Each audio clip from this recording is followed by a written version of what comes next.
Hi guys, hi, happy Holika Dahan to all of you, happy छोटी Holi to all of you। तो हम अभी रिदांश को छोड़ करके आ गए हैं इस्कॉन नोएडा।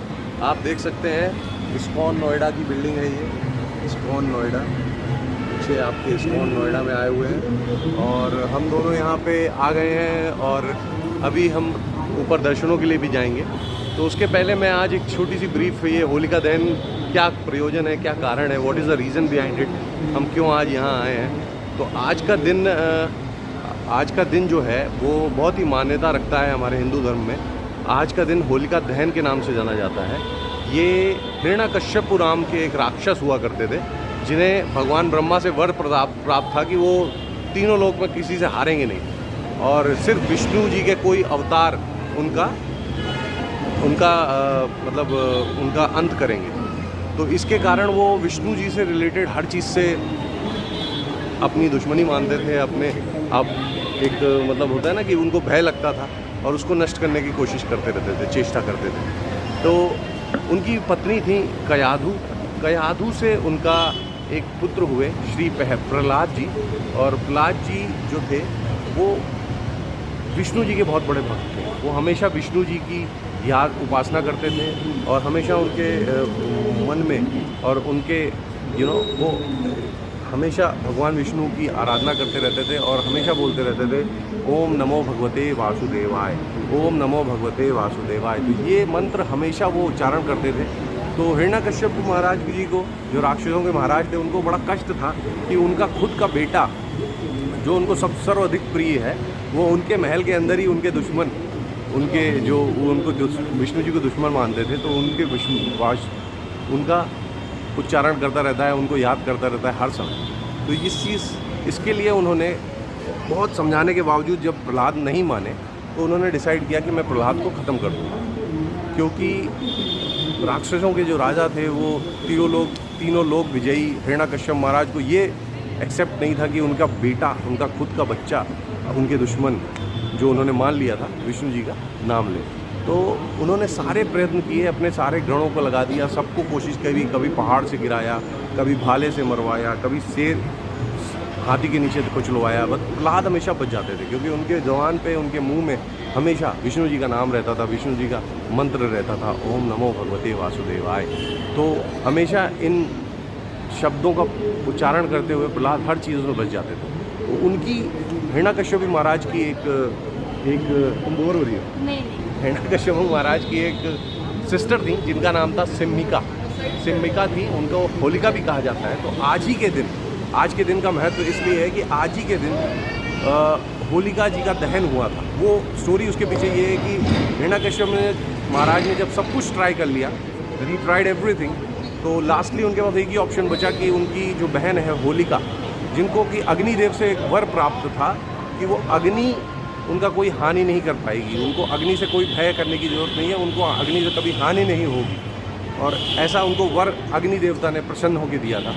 तो हिरण्यकश्यप महाराज ने आज ही के दिन, जब होली के दिन बुलाया उनको, और होली के दिन आज उनको बोला कि तुम इसको चिता में लेके प्रहलाद को चिता में लेके बैठ जाओ, क्योंकि तुमको तो वर है कि तुमको अग्निदेव का वर है, तो तुम्हें कुछ नहीं होगा, लेकिन इनको अग्नि में प्रवेश करते ही ये भस्म हो जाएंगे और हमारी प्रॉब्लम सॉल्व हो जाएगी कि हमारा जो दुश्मन का रिप्रेजेंटेटिव हमारा बेटा ही बन चुका है और हमारे घर के अंदर है, तो वो फिनिश हो जाएगा। लेकिन कहते हैं ना, जिसको भगवान बचाते हैं, ये को राके साइयाँ मार सके ना कोई, वही वाली बात थी।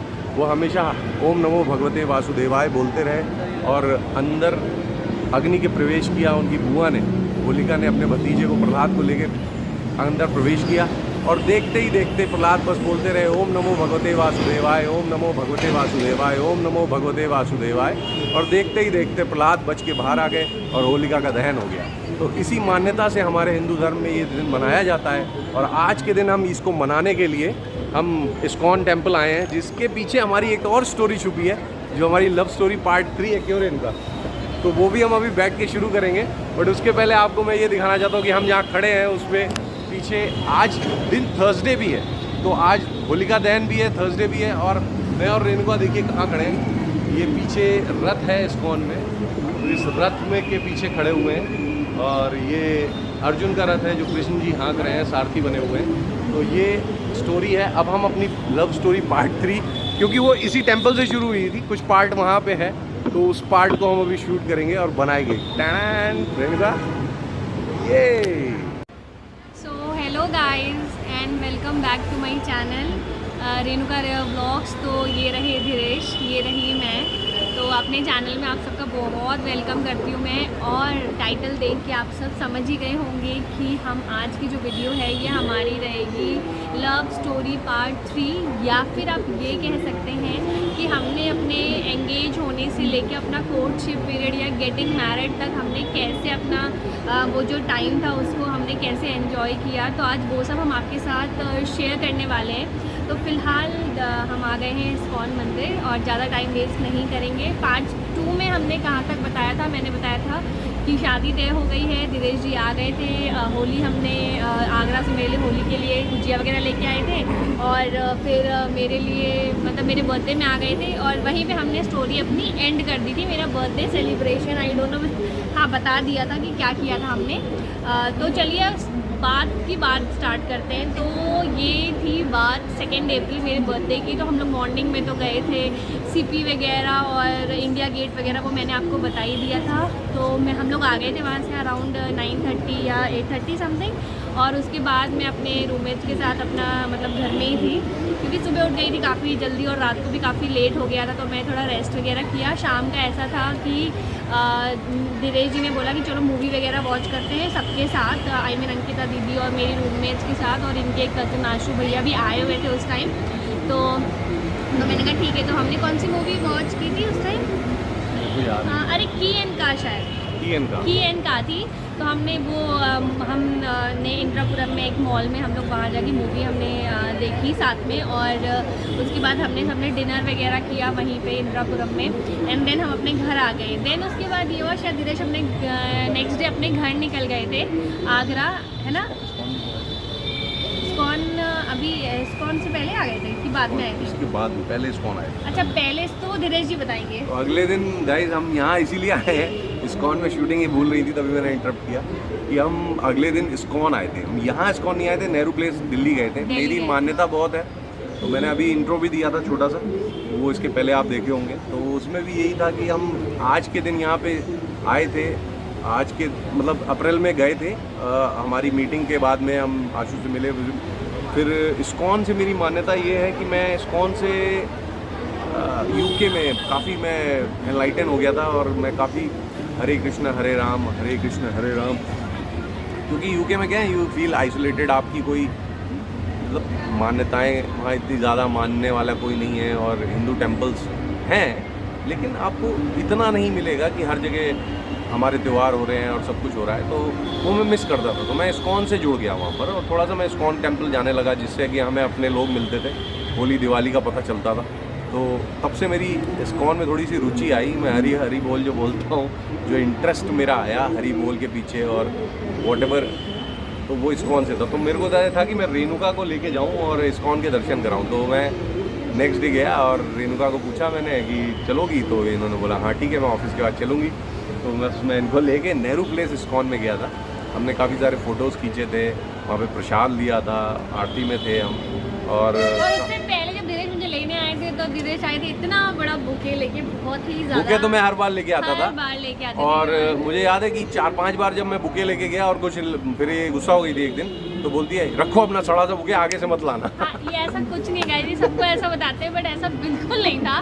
मैंने इनसे बोला यार पता नहीं क्यों मुझे मतलब I feel like very good जब आप मुझे देते हो, लेकिन मुझे लगता है कि यार bouquet just a wastage of money. Because यार पता जब मैं अपने पास उसको बड़ा सजा के रखती थी कुछ दिन तक, उस पर पानी वगैरह स्प्रे करती थी, लेकिन जब वो ना सूखने लगते थे या उस पर जब वो जो कीड़े आते हैं ना फ्लावर वाले, जब वो आने लगते तो मुझे बड़ा दुख होता था कि यार धीरे जी लाए और उसको मैं हमेशा सहेज के नहीं रख पा रही हूँ। तो फिर मैंने इनको ही बोला यार मत लाया करो, और इससे अच्छा तो मतलब पैसे के वेस्ट होते, क्योंकि कोई भी बुके वो 750-800 के नीचे आता ही नहीं। इतना महंगा मैं लेता नहीं था गाइज, इसको कुछ मालूम नहीं है।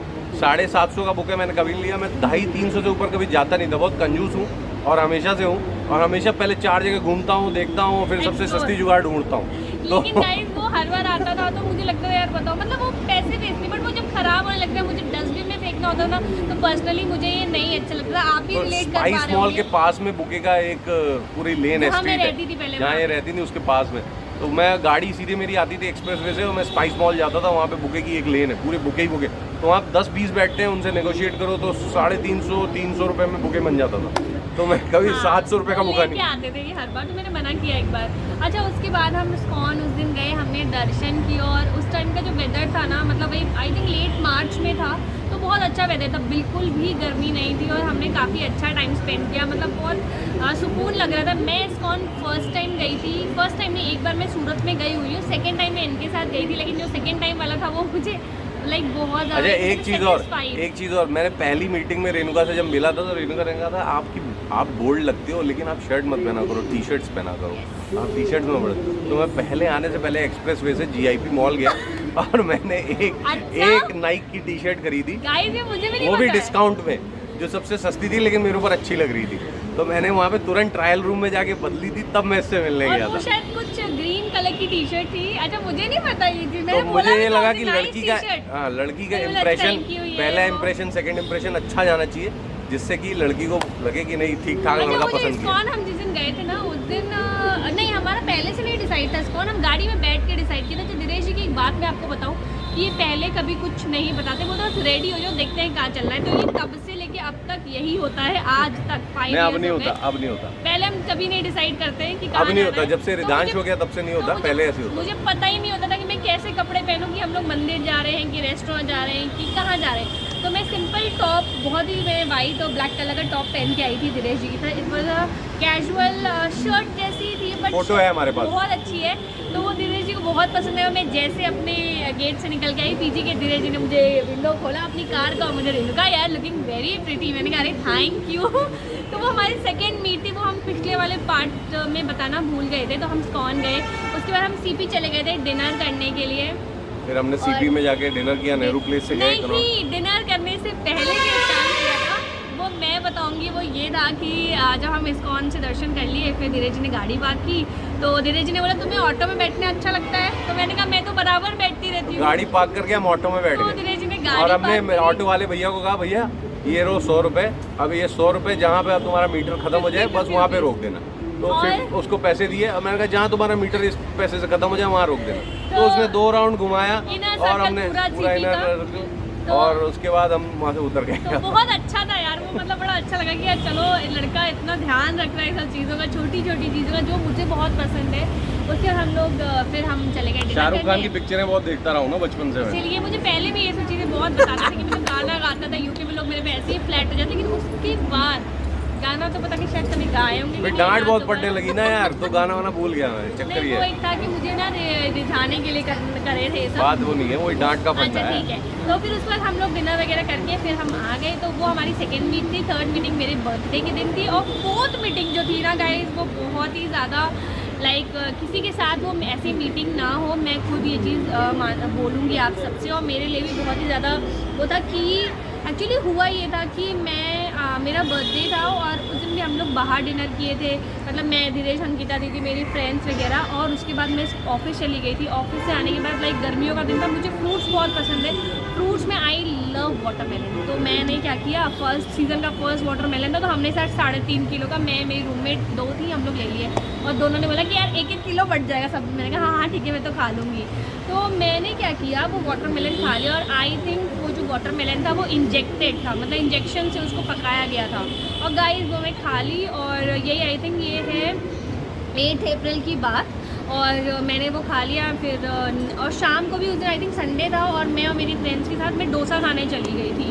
तो वो होते ना साउथ इंडियन, यहाँ बहुत अच्छा मिल रहा है, रेस्टोरेंट में नहीं, ऐसे जो छोटे मोटे लोकल मार्केट्स होते हैं वहाँ। तो मैंने डोसा भी खा लिया था। तो आई डोंट नो कि शायद डोसा भी नुकसान कर सकता है। तो गर्मी का दिन था, एंड मैं अपने ऑफिस चली गई। ऑफिस जब मैं बैठी थी ऑफिस में, मुझे बहुत अनईजी फील हो रहा था मॉर्निंग से, मैंने अपना लंच भी नहीं किया था।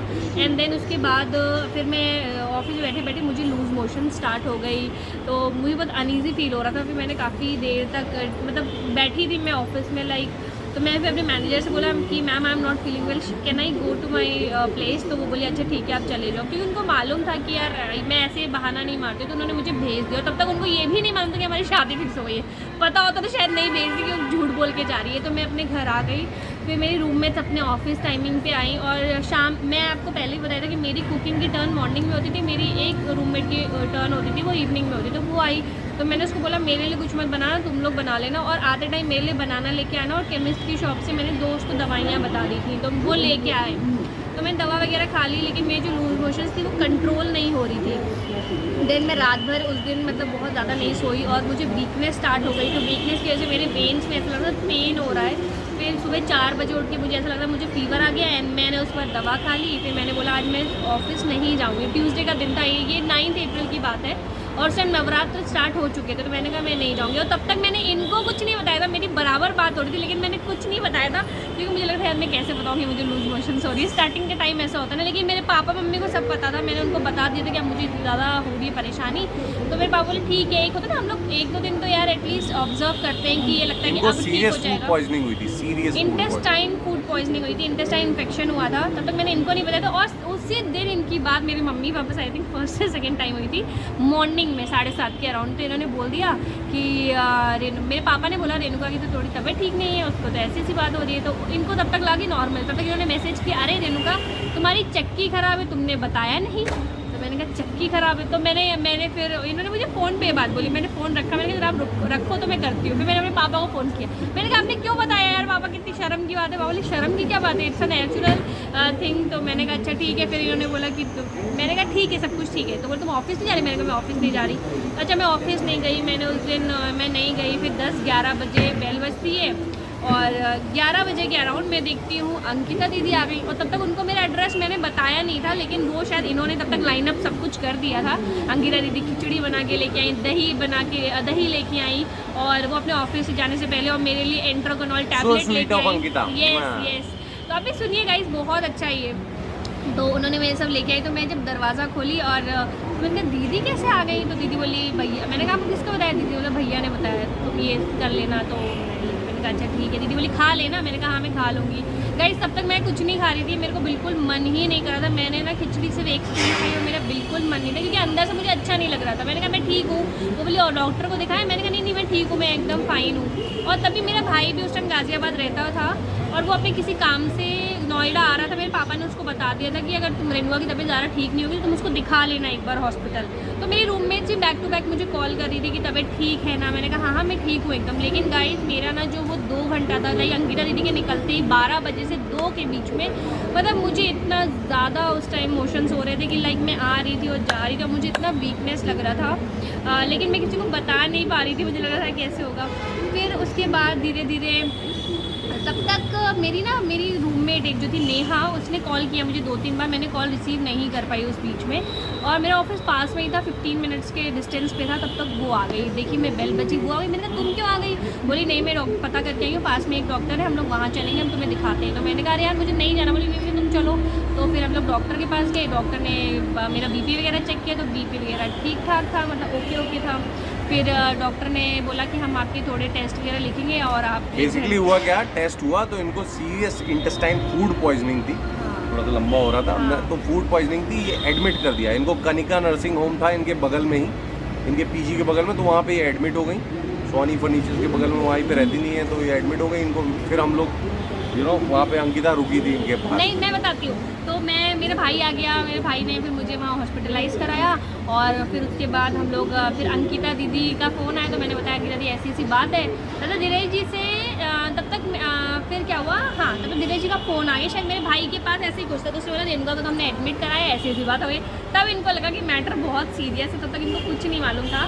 तो ये अंकिता दीदी को बता दिया। अंकिता दीदी अपने ऑफिस से आ गई मेरे पास शाम को और मैं गाइस बड़े बुरे कंडीशन में, मतलब मेरा फेस अजीब सा हो गया था और दवाइयाँ चढ़ी थी, मेरा मन नहीं कर रहा था, मैं बड़ी अजीब सी लग रही। तब तक मैं देखती हूँ कि तब तक मुझे सुला दिया गया कि तुम सो जाओ थोड़ी देर के लिए। मैंने कहा ठीक है, रात में 11 बजे। तो मैं वहाँ सो रही हूँ और मैं देखती हूँ कि एकदम से थोड़ी आवाज़ आती है रात को 12 साढ़े 12 बजे। तो 12 साढ़े बजे मैं देखती हूँ धीरेश जी आ गए। अब जब मैंने इनको देखा मैंने कहा यार मैं तो बड़ी बुरी कंडीशन में हूँ, ये हमारी 3rd और 4th मीट है, अब मैं क्या करूँ। और मुझे अगर ये यहीं बैठे रहेंगे, मुझे बाथरूम जाना होगा तो मैं कैसे जाऊँगी। मतलब बहुत दिमाग में चल रहा था। लेकिन इन लोगों ने मुझे नॉर्मल किया कि यार इट्स नॉर्मल, कोई बात नहीं, किसी के साथ भी हो सकता है। तो बस कुछ नहीं, मैं मुझे डर लग रहा था कहीं मिली अभी चलो तो मैंने कहा देख आते हैं भैया सही सलामत है, मतलब चली ना जाए। एडमिट हो गई पता मतलब नहीं। अगर ये भाई, प्रोविजन आपके दिमाग में था तो इट फूड- मींस कि आप चाहते थे ऐसा कुछ अरे हो जाए। मजाक कर रहा हूँ यार, फूड पॉइजनिंग के साथ में कहीं फूड पॉइजनिंग से बड़े बड़े महारथी भी ढीले हो जाते हैं। तो मैंने कहा यार कहीं ज़्यादा ही बात बड़ी हो चुकी है, अब देख आए हैं के, तो गए थे देखने के लिए। अच्छा, तो उसके बाद बस सुबह ओवरनाइट में हॉस्पिटल में थी और दिनेश जी भी थे, मेरा भाई भी था। फिर नेक्स्ट डे मैं डिस्चार्ज हो गई। मेरे भाई को मैंने बोला तुम जाओ, अब सब कुछ ठीक है। तो ये बोले कि तुम्हें यहाँ नहीं रहना अकेले, और क्योंकि तुम्हारी रूममेट्स ऑफिस चली गई हैं और तुम अकेले क्या करोगी, तो तुम चलो अंकिता के पास, मतलब दीदी के पास। तो मैंने कहा मैं नहीं जाऊँगी। तो मैं सब बोले नहीं चलो। और मुझे ये था घर में भी कैसे सबको बताएं, मेरी मम्मी इनकी मम्मी कि हम इनके पास जा रहे हैं, इनके घर में रुकेंगे। तब तक दिनेश को नहीं रुकना था, उनको आगरा जाना था। तो इन्होंने मेरी मम्मी से बात करा, तो मेरी मम्मी कहती अब बेचारी क्या बोले, हाँ बोलेगी ना बोले। वो बोली अच्छा ठीक है, जैसा आपको ठीक लगे आप देख लो। तो मम्मी बोली चली जाना लेकिन आ जाना। मैंने कहा अरे यार आएंगे यार, वहीं थोड़ी ना चले जाएंगे। हाँ सीधे वहीं से नोएडा मत चली जाना, रेणुकूट अच्छा, आके नोएडा जाना। तो फिर उसके बाद हाँ, तो अंकिता दीदी के पास फिर ये मुझे लेके पहुँचे, सारी पेमेंट वगैरह सब होके हम लोग फिर पहुँचे और फिर दीदी के पास गए। और मतलब दीदी को ऑफिस जाना था और दिनेश जी भी अपने किसी काम से चले गए थे। फिर मैं बैठी हूँ, बोर हो रही हूँ। फिर शाम को अंकिता दीदी और दिनेश जी दोनों आए साथ ही साथ। फिर हमने दिनेश जी बोला तुम लोग आइसक्रीम खिला के लाते हैं। तो मैंने कहा अच्छा ठीक है। आइसक्रीम पता नहीं ऐसे ही मैं खाई थी कि हाँ मैंने ऑरेंज कैंडी ली थी। फिर हम लोग खा के फिर दिनेश हम लोग को सेटल करके आगरा निकल गए थे उसी रात। तो गई सब तक ठीक था। नेक्स्ट डे दीदी मुझे ना भैया मैं सिर्फ घूमता नहीं था, ये सब मैं जब मीटिंग्स भी होती थी मेरी, तो मैं दिन में अपने काम भी करता था। नोएडा में मैं IBM की मेरी मीट होती थी। कभी कभार कुछ क्लाइंट्स जुड़े थे, कुछ डिजिटल मार्केटिंग की एक एजेंसी जुड़ी थी जो मेरा उस वक्त ट्रेनिंग की मार्केटिंग वगैरह करती थी। तो वो सेक्टर 63 में थी। तो मैं वहाँ पे भी दिन में जाता था, अपने 1-2 काम करके आता था। काम वगैरह। अच्छा, और फिर शाम को और दिन में, ये सिर्फ जैसे बता रही हैं कि मैं इनका ही काम में लगा हुआ था, नहीं, तो ऐसा नहीं है। हाँ। काम भी चलते थे मेरी, लेकिन ये था कि उस वक्त काम की बात बाद में बताऊंगा, क्या क्या अड़चने आई, क्यों उसको बंद करना पड़ा रेयर स्किल्स की मेरे काम को। Back to love story. अच्छा, बैक टू लव स्टोरी की ये था कि अंकिता दीदी और मेरे को ये बाहर ले गए, फिर ये आगरा निकल गए। फिर मैं थी वहाँ बैठ अंकिता दीदी के पास, एक रात रुकी। फिर नेक्स्ट डे दीदी बोली मैं ऑफिस जा रही हूँ, आप अपनी दवा वगैरह लेते रहना। पूछ रही थी। मैंने कहा हाँ सब कुछ ठीक है, मेरे मोशंस भी कंट्रोल हो गए, मैं बेटर फील कर रही हूँ। लेकिन गाइज मुझे तब तक कोई दवा जो थी वो बहुत ज़्यादा रिएक्ट कर चुकी थी और मेरे पूरे फेस पे, पूरे हाथ पे और पूरे पैर में इतना दाना कि मैं आपको बता नहीं सकती। मेरी एक नॉर्मल स्किन नहीं दिख रही, मेरी सिर्फ पूरे बॉडी में रेड था। फिर दीदी को मैंने बताया नहीं और दीदी जब ऑफिस से घर आई, दीदी बोलती ये क्या है, मतलब वो टॉप पे यहाँ तक जो मैंने उसके नीचे और फेस मेरा गर्दन सब दिख रहा है। दीदी बोली यहाँ एक डर्माटोलॉजिस्ट है, उनके पास चलते हैं जल्दी। मीना शर्मा। हाँ, मैं आज भी उनको ही कंसल्ट करती हूँ, बहुत अच्छी डॉक्टर है। तो हम जाते हैं उनके पास। फिर हम लोग गए तो डॉक्टर ने बोला अरे ये क्या हो गया। फिर उन्होंने बोला कोई आपको सीरियस कोई दवा रिएक्ट करी है। लेकिन गाइस वो दवा तो रिएक्ट करी होगी, लेकिन वो मेरे चिकन पॉक्स के पहले सिम्टम्स थे। मुझे चिकन पॉक्स स्टार्ट हो चुका था तब तक और मुझे मालूम नहीं था, कोई डॉक्टर नहीं पता कर पाया था। मुझे इतनी वीकनेस और मैं इतना परेशान हो गई थी। आप इमेजिन कर सकते हो एक लड़की की अगर शादी हो या 2 महीने 1 महीने बाद इंगेजमेंट हो और उसको अगर चिकन पॉक्स हो गया हो तो कितना माता आ गई थी इनको। गाइस मैं तो बहुत ज़्यादा। अच्छा, मैं ठीक थी, मैं दीदी के पास 2-3 दिन थी। फिर मैं घर चली गई, अपने रूम पे चली गई। फिर मैं ऑफिस जाने लगी, मुझे इतनी वीकनेस रहने लगी, मेरी आंखें रेड रहती थी। मुझे सब कहते थे क्या हो गया, मुझे खुद नहीं पता था मुझे हो क्या रहा है। फिर सडनली दिनेश आए मेरे पास 1 हफ्ते बाद फिर अपने काम से और दीदी के पास, तो मेरे से मिलने आए। मेरे कुंडली में आते ही इनको माता चढ़ गई थी, ये तो बात फिर जब कंफर्म। ये मेरे से मिलने आए तो इनको लगा कि मेरी कुछ शक्ल ठीक नहीं है और मैं अजीब सी लग रही थी। इन्होंने बोला तो अपने घर चली जाओ। बहुत सफ़र किया बेचारी ने बहुत मेरी। ज़्यादा नहीं, इनकी वजह से नहीं, लेकिन हाँ, तो इन्होंने मेरी मम्मी आपको बोला रेणुका की तबीयत शायद ज़्यादा खराब है। पापा बोले ऐसा, तो उसने मेरे को कुछ बताया नहीं है। और ठीक है, अगर ऐसा है तो हम या तो वहाँ आते हैं या हम बुलाते हैं उसको। तो पापा ने बोला तुम्हें क्या ठीक लग रहा है। मैंने कहा अच्छा चलो मैं आ जाती हूँ। तो मेरी विदिन लाइक तत्काल में टिकट वगैरह हुई। मैं जब तक घर पहुँच ही रही थी मुझे तब तक प्रॉपर फीवर हल्का फीवर आ रहा था मुझे। फिर वही इन्फेक्शन स्टार्ट हो चुका था। एंड देन उसके बाद बस घर पहुँचते बड़े वाले मुझे माता जी निकल गई, चिकन पॉक्स हो गया और बहुत ही बुरी कंडीशन जिसको कहते हैं। और मुझे बस यही लगता था कि यार मेरी इंगेजमेंट है, अब क्या होगा, कैसे होगा, मैं कैसी लगूंगी। बस इन लोग थे कि चलो अपने घर में हो, एटलीस्ट सेट हो चुके हो। इनकी मम्मी पापा सब यही बोल रहे थे। बस कुछ नहीं, वहाँ से हम लोग आए। फिर हमारी नॉर्मल मीटिंग स्टार्ट हो गई और उधर उस बीच में स्टोरी आपको इसलिए बता रही हूँ कि यार उस टाइम अंकिता दीदी ने और धीरेश जी ने मेरी बहुत हेल्प करी, मतलब उस हेल्प की मुझे बहुत ज़रूरत है। ऐसा नहीं है कि अगर ये नहीं होते तो मैं उस चीज़ से बाहर नहीं वो निकल इसलिए पाती। कि हमें मालूम तो थोड़े दिन में मैडम आएंगी और अभी नहीं करेंगे तो फिर ये भी हेल्प नहीं हाँ, करेंगे, तो तो ऐसा नहीं है। मतलब ही हाँ तो मैं अच्छा ठीक है ठीक है ठीक है।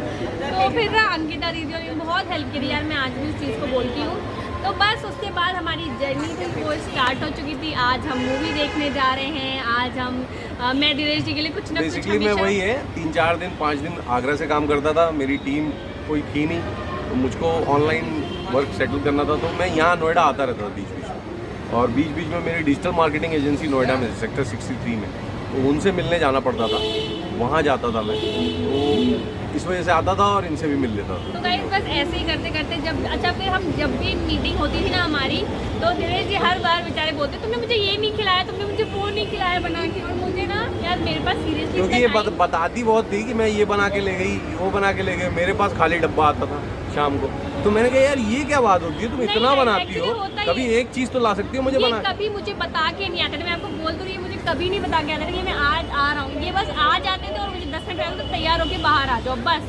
तो एक बार ये मुझे बोले कि मैं 15 मिनट में पहुंच रहा हूँ, तुम आ जाओ। तो मैंने कहा अच्छा, तो मैं 15 मिनट्स में, आपको 5 बज रहा था, मैंने कहा मैं क्या बनाऊंगी इतना जल्दी, और संडे का दिन था। मैंने इनके लिए फटाक से सेवा बनाया और इनको वो इतना ज़्यादा अच्छा लगा, तो ये जाके बताया कि बहुत अच्छा बनाया था ये वो। तो गाइस इस तरह मैं हर मीटिंग में जब भी मुझे बोलते थे ना कि तुम रेडी होना, मैं आ रहा हूँ 15 मिनट पहले, तो मैं हर बार इनके लिए कुछ ना कुछ बना के ले आती थी। सेकेंड मीटिंग में मैं इनको पोहा ले गई थी and he was like flat मेरा पोहा खा के, और बहुत अच्छा पोहा था यार, अभी भी बहुत अच्छा बनाती है पोहा। हाँ, तो मेरे बड़ा मैं फेमस हो गई थी कि बड़ा मैं बहुत अच्छा, पोहा- नो ऑयल नथिंग, और बहुत टेस्टी, बहुत बहुत अच्छा। हाँ, बहुत इनको बहुत पसंद आया था। फिर ऐसे ही करते करते मैं कभी कुछ, फिर इन्होंने एक बार मुझे बोला तुम राजमा नहीं बनाती हो, मुझे राजमा बहुत पसंद है, ये नहीं कि कभी मेरे लिए राजमा चावल बना के लेके आए। मैंने कहा अच्छा। फिर एक दिन यार मैं क्या बताऊँ, मुझे ऑफिस जाना था और मैं सुबह जल्दी, मेरा ही टर्न होता था खाना बनाने का, तो मैंने राज में भिगोया, देन सुबह जल्दी जल्दी बना के अंकिता दीदी धीरेश जी को, मेरी दोनों रूममेट्स के लिए मैं, और मुझे इनको पहुंचाना भी था। ये दोनों भाई बहन अपने फ्लैट में मस्त सो रहे, सडनली मैं कैब करके पहुंची वहाँ पे, और दीदी को अरे आप कैसे, मैंने कहा दीदी मैं राजमा और चावल लेके आई, होपफुली आप लोग को अच्छी रही। हमारी क्या गलती, हमें थोड़े ना पता था तुम लाने वाले। हाँ, तो मैं इनको फिर दी, और जब धीरेज जी अंदर सो रहे थे तो मैं फिर हाय हेलो करके मैं निकल गई। फिर इन्होंने खाया कि नहीं खाया वो ये बताएंगे। खाया, दीदी ने भी शायद खाया था, और बस इसी टाइप की हमारा जर्नी। तो मैंने तो उस दिन और कुछ खाया ही नहीं था, पूरे दिन तीनों टाइम राजमा चावल खाया था। आप नहीं खाते, लेकिन अगर आप बोलो तीनों टाइम खा लो भाई, एक चीज़ तो नहीं खाएंगे, तीनों टाइम अलग अलग चाहिए। तो तब तुम्हारे पास जॉब थी ना, अब तुम्हारे पास मुझे लगता है कि, लेकिन हाँ अब 3 काम और है। रिदांश मतलब मेरे पास कुछ नहीं करना। नहीं, अब इस वक्त ब्लॉगिंग भी कर रही है, खाना भी बनाती है बेचारी, और रिदांश तो है ही। ठीक है, that is part and parcel of life, करना ही चाहिए और करना भी चाहिए, ऐसा मुझे लगता है। ठीक है, तो गाइज ऐसे ही हमारी जो जर्नी थी वो बहुत अच्छी थी। और एक बार इन्होंने मेरे को बोला तुम मुझे कोई मूवी दिखाओ, मैंने कहा अच्छा ठीक है। तो मैं सोची यार पता नहीं लड़का कैसी मूवी पसंद करेगा, रोमांटिक हो कि एक्शन। भैया मुझे आंसू आ जाएंगे, इसलिए मैं स्पेक्स लगा लेता हूँ। ऐसी मूवी ले गई थी, मैं रोने लगा रास्ते में। क्या दिखाया था? एक बार तो मैंने इनको दिखाया था नीरजा। First time Neerja. भाई नीरजा कौन दिखाता है? Romantic movie, light hearted movie दिखाते हैं, या फिर नीरजा चलेंगे? अब नीरजा में गोलियां चल रही हैं, उसमें हीरोइन को ही गोली लग गई और मेरे आंसू आ गए। ये कहती दीदी व्हाई यू आर क्राइंग? मैंने कहा यार मेरा इमोशनल आदमी हूँ, थोड़ा सा मेरे को ये सब सीन मुझे। तो गाइस पहली मूवी मैंने इनको ये दिखाई, जो दूसरी मूवी इन्होंने बोला तुम फिर बुक करना मूवी देखने चलेंगे। मैंने कहा ठीक है। मैं अपने ऑफिस में बैठे बैठे सोचती रहती थी यार मूवी अच्छी होनी चाहिए, मतलब चीप टाइप की नहीं होनी चाहिए भाई नीरजा। तो सेकंड मूवी जो मैंने इनको दिखाई वो थी वो, अरे यार सत्यजीत। उसमें आदमी मर जाता है, उसमें नीरजा में हीरोइन मर जाती है, उसमें सत्यजीत। बायोग्राफी थी सत्यजीत। नहीं सत्यजीत नहीं, सरबजीत। मूवी मुझे बहुत, मतलब उसके गाने अच्छे थे। उसमें हीरो मर जाता है लैंड में, उसमें हीरोइन मर जाती है। तो दोनों सैड मूवी थी, सैड एंडिंग थी दोनों में, और इन्होंने ऐसी मूवीज मुझे दिखाई तो जब जिसमें हम डिप्रेस होके बाहर निकल के आते थे हर बार। मैं तो नॉर्मल हर बार, और ये हंसते हंसते ठाके मार के। मैं क्या आदमी में थोड़ा इन्वॉल्व हो जाता हूँ सीन के साथ, मूवी के साथ, तो मैं इन्वॉल्व होकर डिप्रेस होके आता था, मेरा मूड खराब हो चुका होता था। और ये हंसती हंसती आ रही, मैंने कहा तुम हंस कैसे सकती हो, इतनी बड़ी ट्रेजेडी देख के आए हैं। ये रियल स्टोरीज पे बेस्ड थी, दोनों स्टोरी रियल स्टोरी। नीरजा भी रियल स्टोरी थी जिसमें एयर होस्टेस को मार दिया जाता है, और सरबजीत तो आप सभी जानते हैं, सरबजीत पाकिस्तान में कैद थे। हाँ। उनको मार दिया जाता है। उसके बाद ना जब ये कभी मुझे, मैंने कहा तुम मूवी बुक नहीं करो। नहीं, ये मुझे बोलते तुम कुछ प्लान करो, तो मैंने कहा मूवी प्लान करो, तो मुझे पहले तुम मूवी मत प्लान करना। तो गाइस बस ऐसा ही था कि हम कभी बूफे डिनर कर रहे हैं, कभी बूफे ये कर रहे हैं। बिट्टू को भी ले जाते थे साथ में, अंकिता दीदी को भी साथ में ले साथ जाते थे। में। कई बार ऐसा होता था कि कोशिश रहती थी कि वो भी वो मना आ कर जाए। देती थी, लेकिन बाद और में एक बोलते बार अकेले जाओ ना। हाँ, एक दो बार हम दोनों मतलब फोटोज गाइस मेरे पास होगी तो मैं लगाती रहूँगी, आप देखते रहना बीच बीच में। बस उसी टाइम तीज वगैरह आना शुरू हो गई। तो अच्छा उसी बीच धीरज जी ने मुझे कोई गिफ्ट नहीं दिया था एक्सेप्ट दिस वॉच। ये मेरी फर्स्ट वॉच। क्या गिफ्ट दिया था? क्या गिफ्ट दिया था यार? देता तो कितने गिफ्ट दिए मैंने क्या जैसे कि यार। ये इन्होंने क्या? कुछ नहीं दिया था, ये सिर्फ अपना खाना वाना खिलाते थे, अपने जो पेट्रोल वेस्ट करते वो थे। मेरा आज तक है। अच्छा खाओ और डोंट वेस्ट मनी ऑन कपड़ों में ज़्यादा। ठीक ठाक अच्छे कपड़े पहनो। और गाइस मैं आपको बताऊं, ये मेरी फर्स्ट गिफ्ट है जो इन्होंने मुझे दिया था within 15 days of our marriage. मतलब मैरिज नहीं, Birthday gift था ये। फिक्स। ये मेरा बर्थडे गिफ्ट था, मुझे बहुत पसंद आया था। मुझे बर्थडे के एक दिन पहले ही मिल गया था। तो बहुत अच्छी वॉच है, मैं आज भी इसको संभाल के रखती हूँ। 6 साल हो गए इसको और मैं लेकिन आज भी इसको संभाल के रखती हूँ। लेकिन मुझे पता नहीं था इसको गिफ्ट का शौक है। मुझे लगा आदमी को अच्छा बढ़िया से बढ़िया रेस्टोरेंट्स में खाना चाहिए। मैं बचपन से ऐसे हूँ, पापा मेरे ऐसे ही करते थे। लेकिन मैं इनको गिफ्ट देती थी। मैंने इनको ना एक बार बड़ी अच्छी सी शर्ट गिफ्ट की थी। इन्होंने करी थी ये। बहुत अच्छी शर्ट। मैंने कहा चलो आप ये पहन के आना नेक्स्ट टाइम। तब भी मैं सीखा नहीं कि लड़की गिफ्ट कर रही है तो उसको रिटर्न गिफ्ट भी देना कभी चाहिए। नहीं देते, कभी भी इन्होंने मुझे कुछ नहीं दिया कि हाँ, ये भी नहीं बोला कि चलो तुम ये कर लो, मतलब ऐसे। तो मैंने इसीलिए बोला एक बार कि चलो यार बुके लाना बंद करो, बुके नहीं चाहिए मुझे। तो मुझे कभी लगा, फेंक दिया कुछ टाइम बुके, मत ला सड़ा तो बुके। अरे मैंने कहा ये क्या हो ये गया? प्लीज भूल जाओ, ये ऐसे कोई बात ही नहीं गाइस। तो गाइस ये ऐसे ही छुपा रही है, ऐसे ही हुआ था। चाहिए नहीं। फिर गाइस अब ऐसा होता था, फिर हम लोग कभी अंकिता दीदी को डिनर साथ में ले लेते थे। और फिर एक दो बार एक दिन तीज पड़ी थी, हरियाली तीज। तो ये अपने और कहीं किसी से मिले तो वो बोले यार आज मुझे जल्दी मीटिंग फिनिश करो, मुझे अपने बीवी और बच्चों को आज हरियाली तीज पे झूला वूला झुलाने जाना और खाना वगैरह बाहर खिलाना है। तो इनको याद आया कि यार तीज है, मैं रेणुका और बिट्टो को भी ले चलता हूँ अंकिता दीदी को। तो इन्होंने मुझे बोला आज तुम फ्री हो शाम को? मैंने कहा हाँ, ऑफिस की बात तो मैं फ्री रहती हूँ। उन्होंने बोला आज तीज है हम लोग चलेंगे। मैंने कहा ठीक है। तो फिर ये मुझे और अंकिता दीदी को भी, मैंने कहा दीदी आप भी चल। दीदी बोले आप लोग जाओ ना। मैंने कहा दीदी चलिए। तो हम लोग फिर साथ में डिनर वगैरह करने गए। तो कभी कभी डिनर, कभी कहीं डिनर। मोस्टली जो हम प्रेफर करते थे वो हम एक टाइम के बाद प्रेफर करने लगे थे लॉन्ग ड्राइव। एक्सप्रेस वे पे हमने लॉन्ग ड्राइव, वो हमारे लाइक बहुत अच्छा पार्ट होता था, बहुत ही ज़्यादा ग्रेटर नोएडा परी चौक तक जाते थे, फिर वापस आ जाते थे। हाँ, मतलब बहुत अच्छा वो टाइम होता था। हम लोग ज़्यादा लॉन्ग ड्राइव करते थे। तो बेसिकली ये जो मैं आपको जर्नी सुना रही हूँ भी, ये अप्रैल से लेके अगस्त तक की थी। वो टाइम आया कि मैंने अगस्त में रिज़ाइन कर दिया क्योंकि थोड़ी तबीयत भी नहीं ठीक थी। और मुझे ये था कि दिसंबर में शादी है तो यार मुझे शॉपिंग भी करनी है, मम्मी पापा के साथ भी रहना है क्योंकि काफ़ी टाइम से मैं बाहर थी, 7-8 साल से। तो मैंने रिज़ाइन कर दिया। और 24 अगस्त को मेरी ट्रेन थी। तो कहीं ना कहीं मुझे लग रहा था यार मैं चली जाऊंगी तो मैं मिलूंगी। वो भी छूटने वाली थी, भाग दौड़ के पकड़ाई थी मैंने। इन्होंने मुझे भाग दौड़ के ट्रेन पकड़ाई थी। और गाइस मैं आपको बताऊं, इन्होंने मुझे इतना बोल दिया रेणुका यार छोड़ दो, आज चलेंगे बिट्टो के पास, चलेंगे वहीं पे हम लोग रात में तीनों मस्ती बात करेंगे और तुम्हें कल सुबह की मैं फ्लाइट करा दूंगा।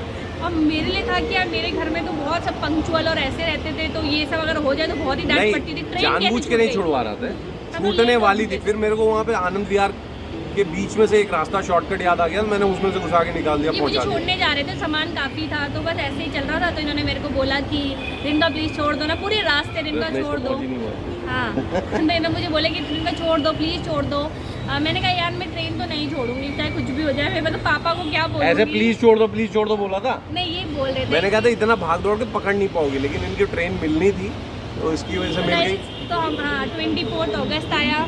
फिर मेरी ट्रेन थी, मैं गई। धीरज मुझे ड्रॉप करने गए थे। You won't believe the boy was in tears at that time. सच में ज्यादा हो गया, अभी ये ज्यादा हो गया। ये इनको ना बड़ा दुख बोले दो गाइस। इनको ना सच में था, ये बोले यार तुम इतना जल्दी क्यों चली गई। और अभी हमारे तो यार 4 महीने शादी को। ये ज्यादा हो रहा है। ये था। अरे जाओ, अभी रहने दो, ज्यादा हो रहा है। अभी मेरे आंखों से पानी निकल रहा है तो क्या मैं टीयर्स पे हूँ? नॉट नहीं तो गाइज ये बहुत इमोशनल रो नहीं रहते, बट इनको था कि हम लोग शायद, वो मुझे बोलने दो कि हम अपना टाइम और एंजॉय कर सकते थे। 4 महीने में हमें कभी मिलना नहीं था, फिर हम शादी के दिन ही मिलते। तो ऐसा ही था।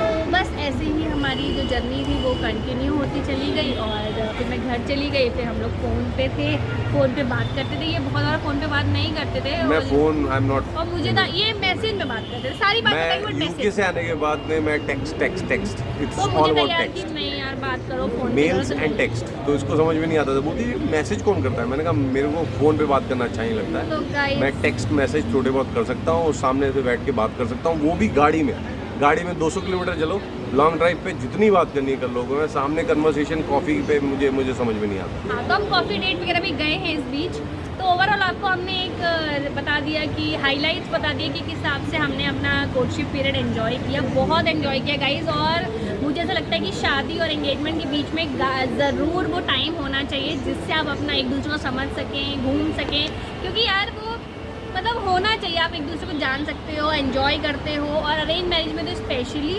और हम आज भी वो टाइम मैं तो बहुत मिस करती हूँ। और फिर हम लोग फ़ोन कॉल पे बात करते थे, मैं क्या शॉपिंग करी, मैं इनको फ़ोटो भेजती थी, ये भी कई बार मैं ज़्यादा भेज लंबी देते बात थे, नहीं कर पाता था। ये नहीं बात कर पाते थे। हाँ, फिर उसके बाद कुछ नहीं, 8 दिसंबर आ गया, मैं वहाँ पे कैसे रेडी हो रही हूँ, क्या कर रही हूँ, सब कुछ इनको भी बता देती। आज मेरी लेडी संगीत है रेणुकूट में, सब करते हैं आजकल, सब करते हैं। लड़ाई झगड़ा भी होते थे कई बार, तो बहुत ऐसा हो जाता कि फ़ोन नहीं बात कर रहे, मैं वेट कर रही हूँ, धीरे जी फ़ोन करेंगे नहीं करेंगे, बट धीरे जी कर लेते थे, इनको याद ही नहीं था लड़ाई हुई है, बस ऐसा ही था। नहीं, लड़ाई नहीं, अब ओगली में सर दिया तो मूसल से क्या डरना, वही वाली बात। ये बहुत प्रताड़ित है गाय बाबी की, कभी बात सुनिएगा कि भाई बहुत प्रताड़ित है।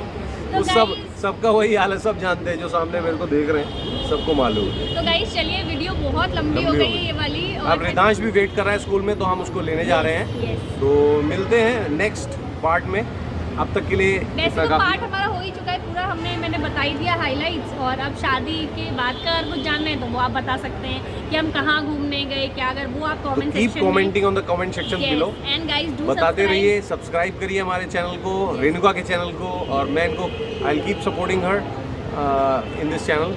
मैं आते रहूँगा बीच बीच में, कुछ कर सकूँ इनके लिए, और हम अपनी स्टोरी भी शेयर करते रहेंगे, और कुछ नया भी एक्सप्लोर करने वाले हैं। अगर आपको कुछ और जानना हो हमारे बारे में तो डू कमेंट दैट, और हम लोग ज़रूर शेयर करेंगे अगर आप हमें ठीक लगेगा। और अगर आपको अच्छा लगता है हमारे बारे में कुछ और जानना तो ज़रूर बताइएगा।